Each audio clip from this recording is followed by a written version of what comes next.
本日こうしてウクライナ支援に関する共同宣言を発表できることを大変嬉しく思っています。I am pleased to be able to announce the joint declaration on support for Ukraine today.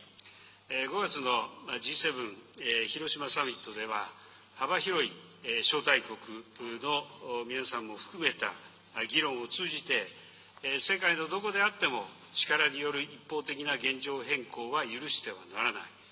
また、法の支配に基づく自由で開かれた国際秩序を守り抜いていかなければならない。こうした点において一致をすることができました。At the G7 Hiroshima summit, by engaging in discussions that included a wide range of invited countries, we agreed that unilateral attempts to change the status quo by force or coercion are unacceptable anywhere in the world, and to safeguard a free and open international order based on the rule of law. 広島サミットから時を置かずして、こうして G7 首脳とボロディミルで再び集まることができたこと、意義深いものだと思います。I feel that it is truly meaningful that we, the G7 leaders, and Volodymyr have gathered once again today. 今後、ウクライナ支援という考え方を共有するいかなる国にもこの宣言は開かれています。多くの国々がこの宣言に参加することを期待いたします。Going forward, this declaration will be open to any country that shares the intention to support Ukraine. I hope many countries will choose to join. G7 はこれからもウクライナに寄り添っていきます。我々の連帯は決して揺らぐことはありません。The G7 will continue to stand by Ukraine. Our solidarity will never waver. ありがとうございました。Thank you. Thank you very much.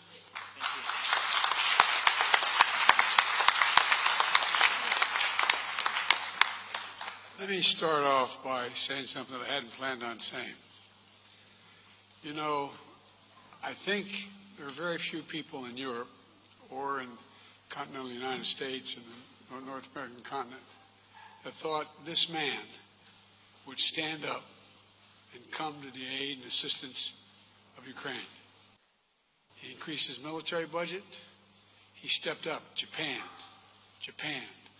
because he understood that when any part of the world has 185,000 people, soldiers, crossing a border, stealing sovereignty from another nation, that it affects the whole world. I want to thank you again publicly.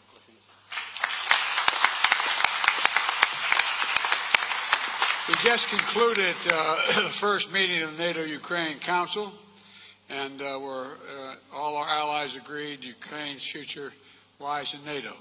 That's not a surprise to any of us, I don't think. I hope it's not a surprise to you, Mr. President.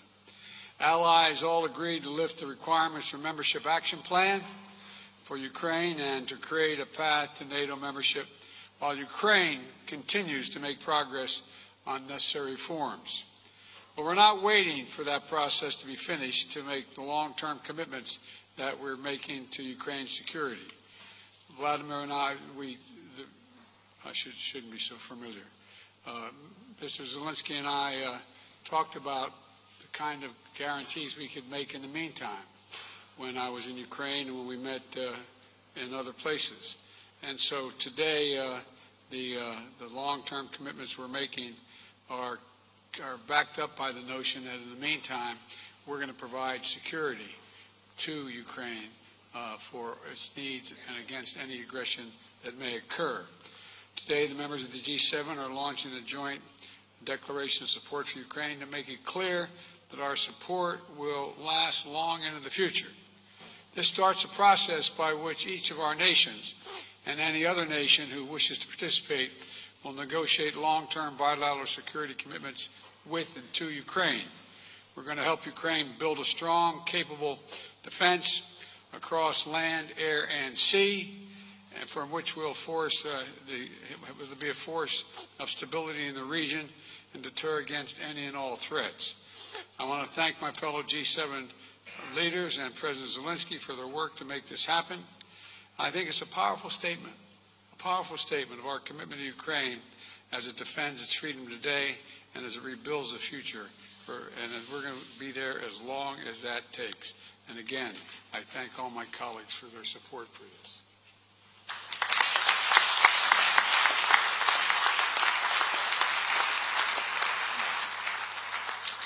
Thank you very much, Mr. President, President Biden, Prime Minister Kishida, Chancellor, see you, Chancellor Scholze, Prime Minister Sunak, President Macrone, Prime Minister Trudeau, Prime Minister Melony, President Michel, President von der Leyen. Great honor to be here. The outcome of the NATO summit in Vilnius is very much needed and meaningful success for Ukraine.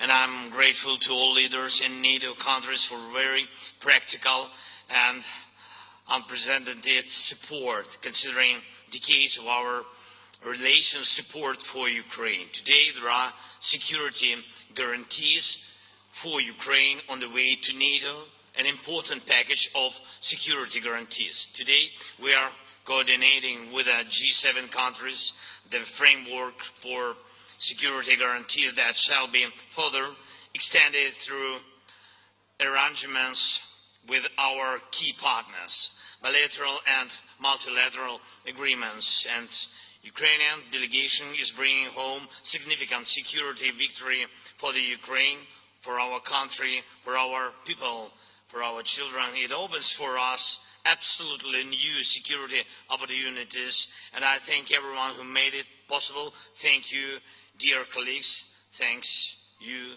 Thanks, Lithuania and Jens Stoltenberg. Thank you very much. Slava Ukraini.